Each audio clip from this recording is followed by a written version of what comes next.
Baby girl, cherry on, cherry on, cherry on. Now I remember you. Oh. It's 15 minutes after the hour of 12 p.m. You're locked on to the Clean for Sound with a 99.9 at this time. We're in the news coming to you with the kind compliments of Court St. Vincent Limited.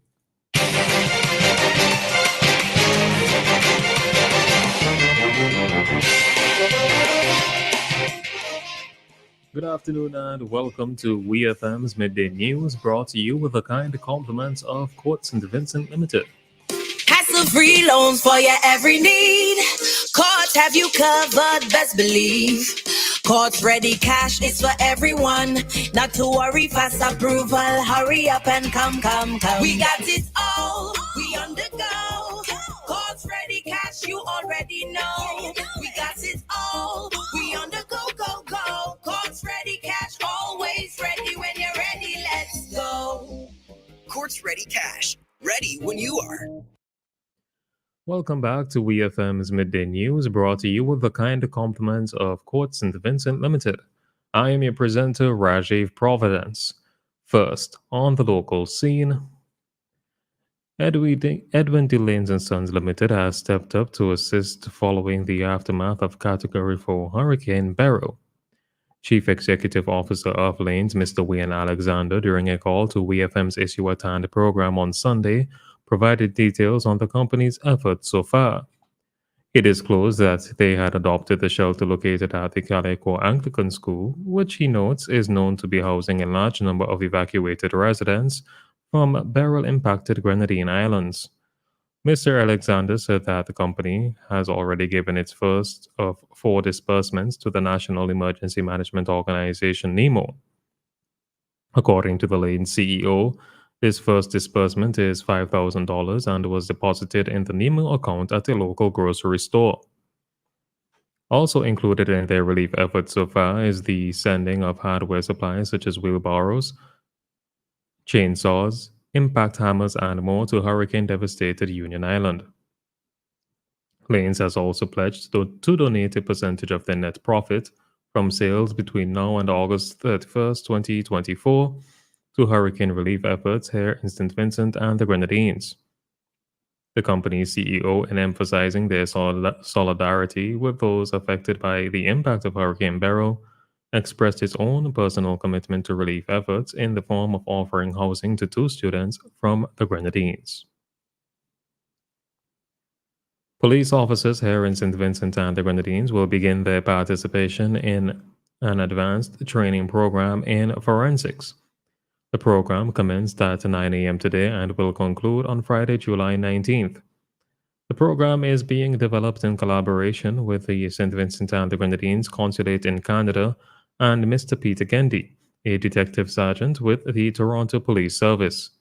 Speaking on WEFM's Issue at Hand program on Sunday, Consul General Fitzgerald Huggins said he hopes to see an increase in the number of convictions as a result of this forensic training program.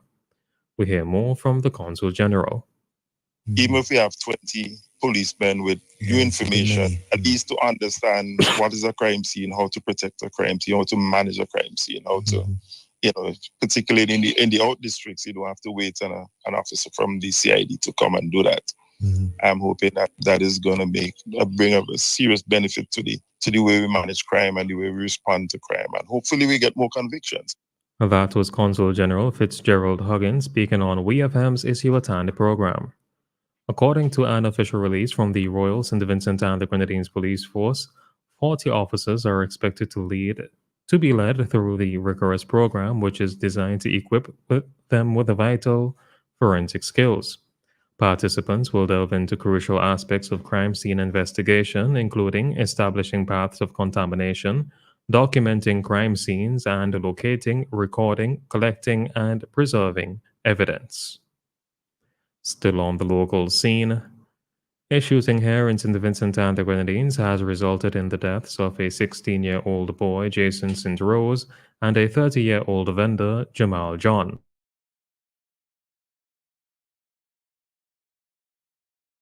St. Rose, a student at the St. Vincent Grammar School, and Jamal John, a vendor, were identified as the victims. The St. Vincent Grammar School expressed deep shock and sadness over Jason's death, stating that his loss has profoundly affected the entire school community.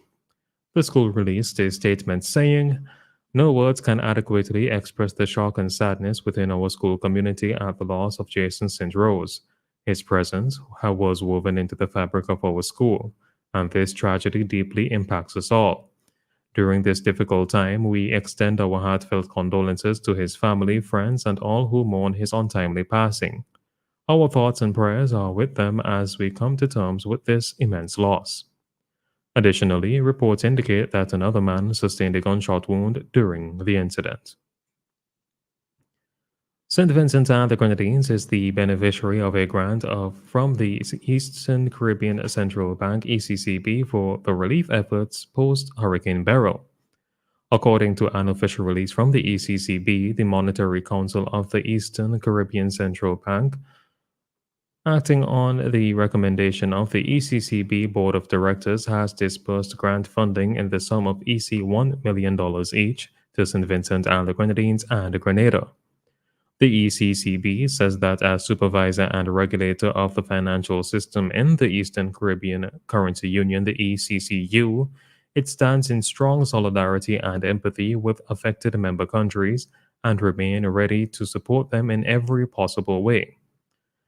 ECCB Governor Timothy N.J. Antwine stated that the suffering felt in St. Vincent and the Grenadines and Grenada runs deep, describing the situation as heart-wrenching. Despite this, he emphasized the resilience of their people, proven over time, and expressed confidence that, with the support of God and through their collective efforts, they would rebuild even stronger.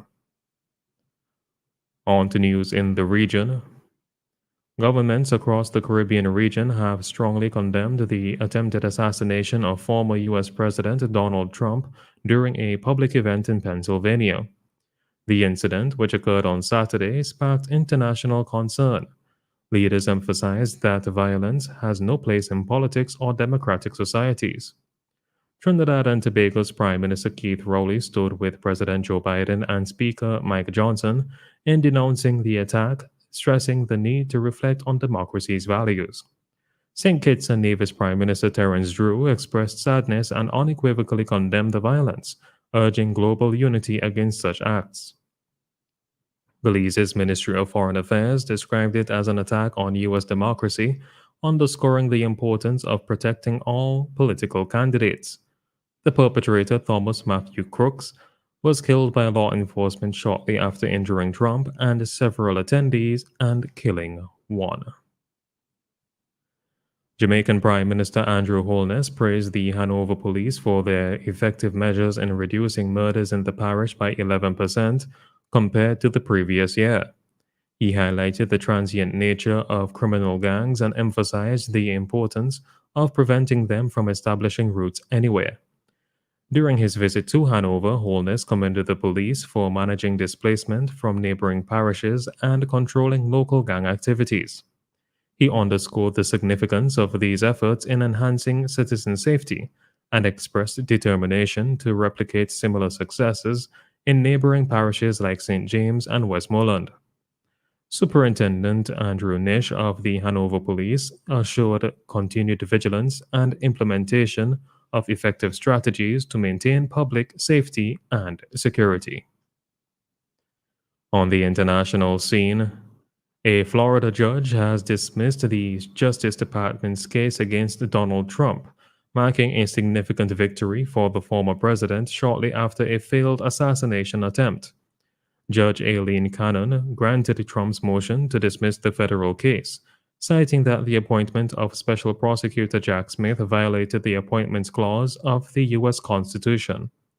Trump had pleaded not guilty to charges related to mishandling classified documents, including the willful retention of national defense information.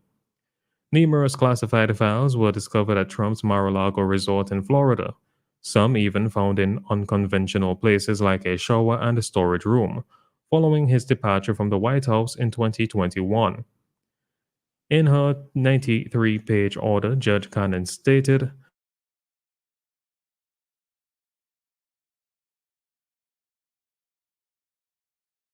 constitutional framework, the role of Congress in appointing constitutional officers, and the authority of Congress in appropriating expenditures by law.